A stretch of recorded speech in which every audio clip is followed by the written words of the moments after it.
So lately, I've been getting a lot of comments asking me what common sense philosophy really is. And so I have tried to make some videos, but I think this longer video needs to be about what common sense philosophy isn't.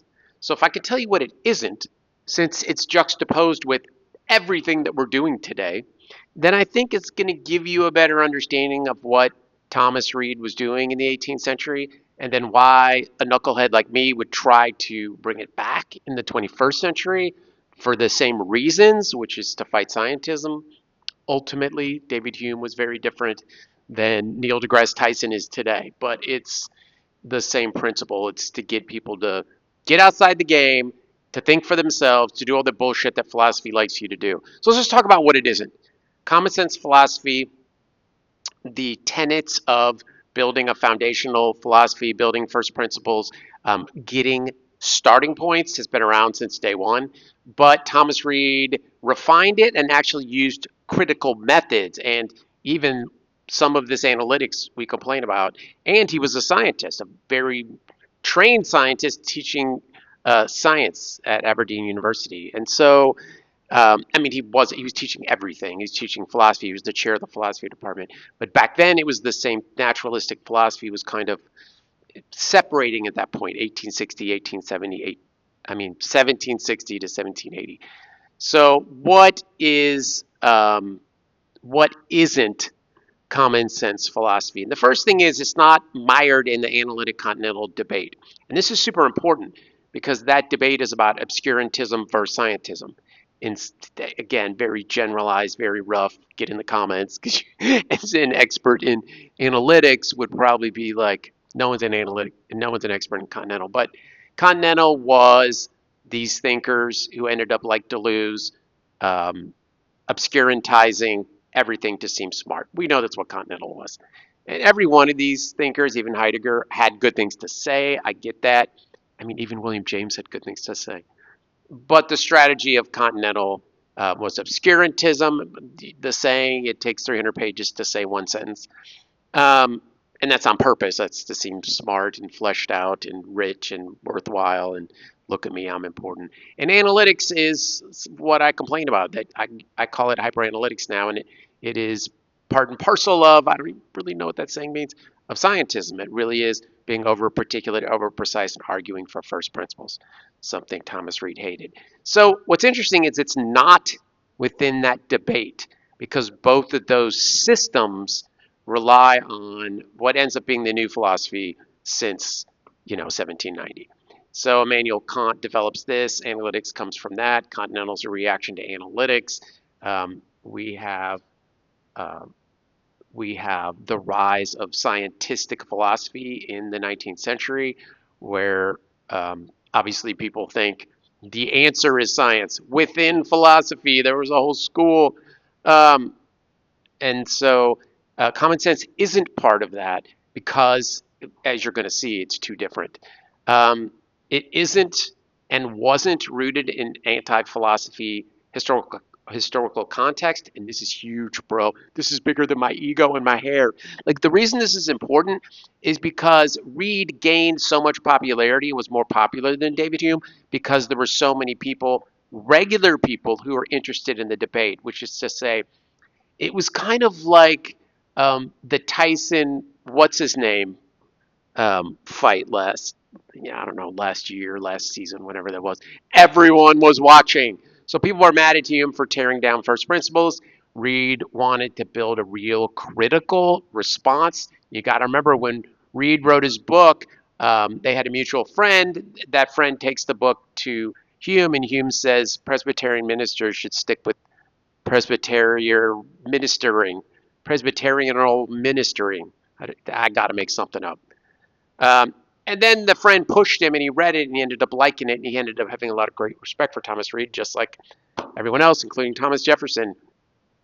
But the point here is that historical period was full of people interested in the debate, in the philosophy, in what I just called the exploration of real philosophy because it was still real. Now we have a bunch of people that call it names. We have Neil deGrasse Tyson saying, "What have you done for me lately, bro?" That's literally what he said to philosophy.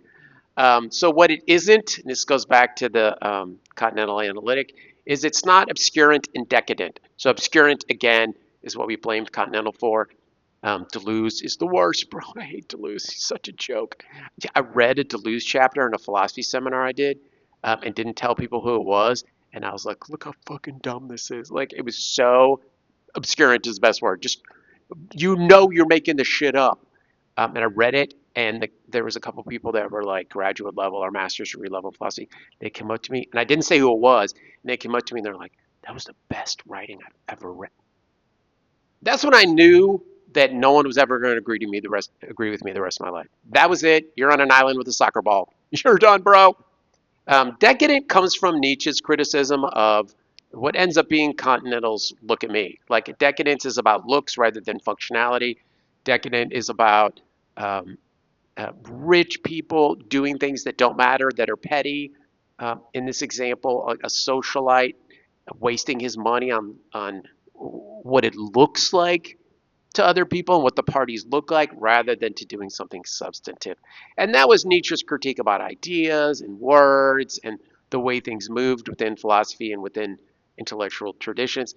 And it's not those things, because it really ends up being the opposite. It ends up being, especially the way Reid treated it as critical, it becomes a very thorough analysis. You got to remember, Reid pushed the lines here as a mathematician. Reid was scientist, mathematician, philosopher, chair of philosophy after Adam Smith.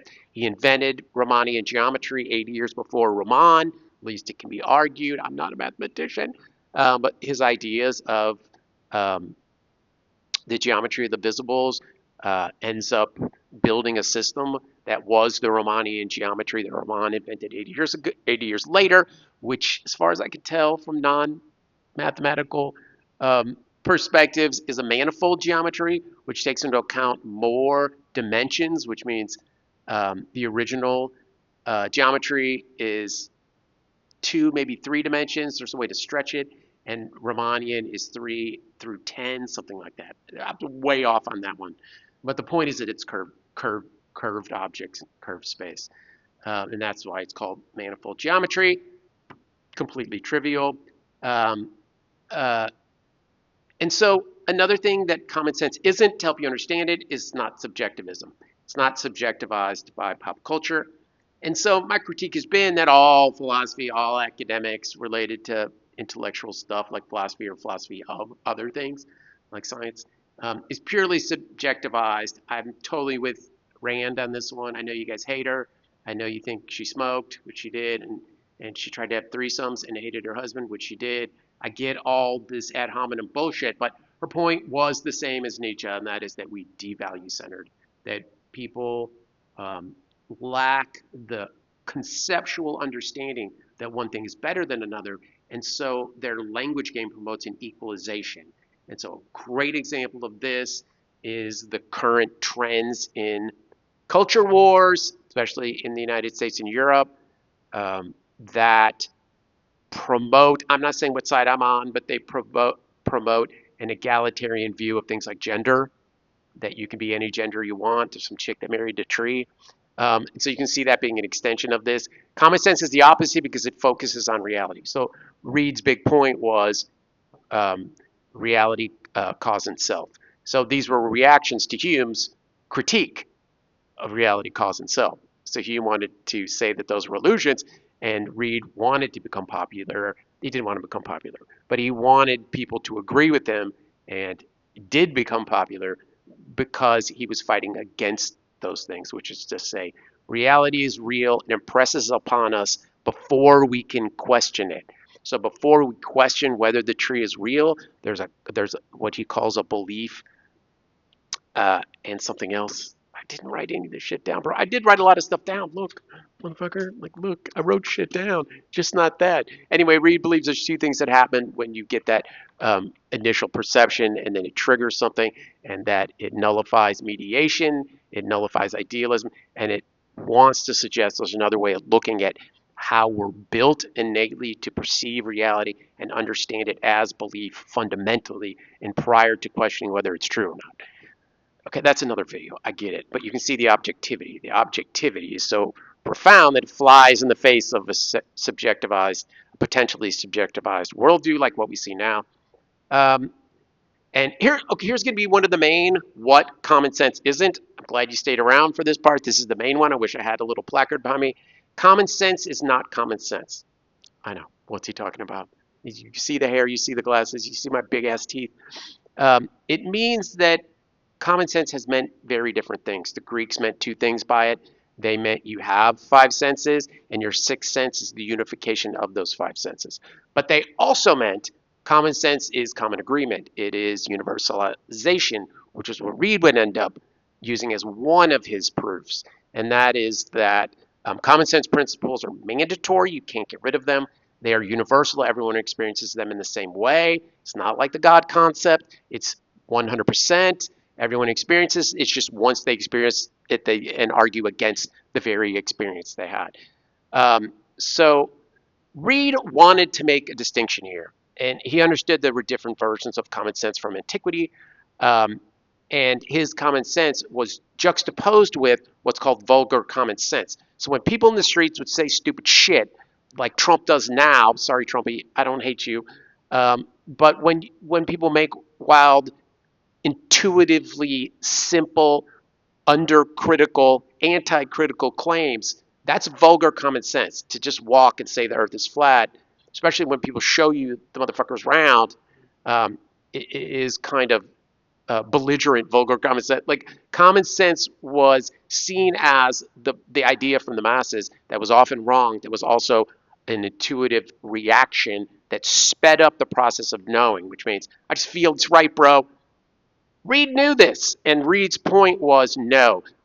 He didn't say critical common sense, that's what I call it. But he did draw this distinction and do all the work that he did in math, in science, in philosophy to impress David Hume ultimately, but to complexify this question and to make it clear that his common sense was an argued for first principle intuitive, almost much stronger than intuition, which was just another part of the argument, separate video. And so the last one would be whether it's reductive or materialist. And this is the last one because it's not as important as the distinction between cheap, vulgar, superficial common sense and real common sense, what I call critical. But this is the end touch because it relates to the 21st century.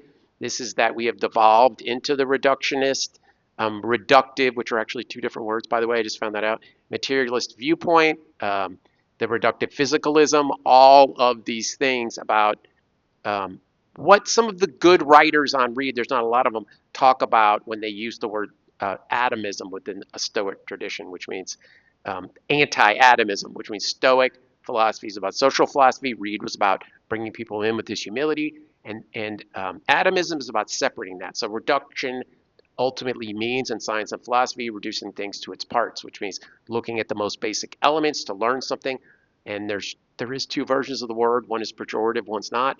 But it does lead to this physicalism, materialistic viewpoint, which does separate things into little particles that can then be argued indefinitely to the extent that you wonder if belief is a thing, or certainty is a thing, or truth is a thing, or ultimately whether philosophy is a thing.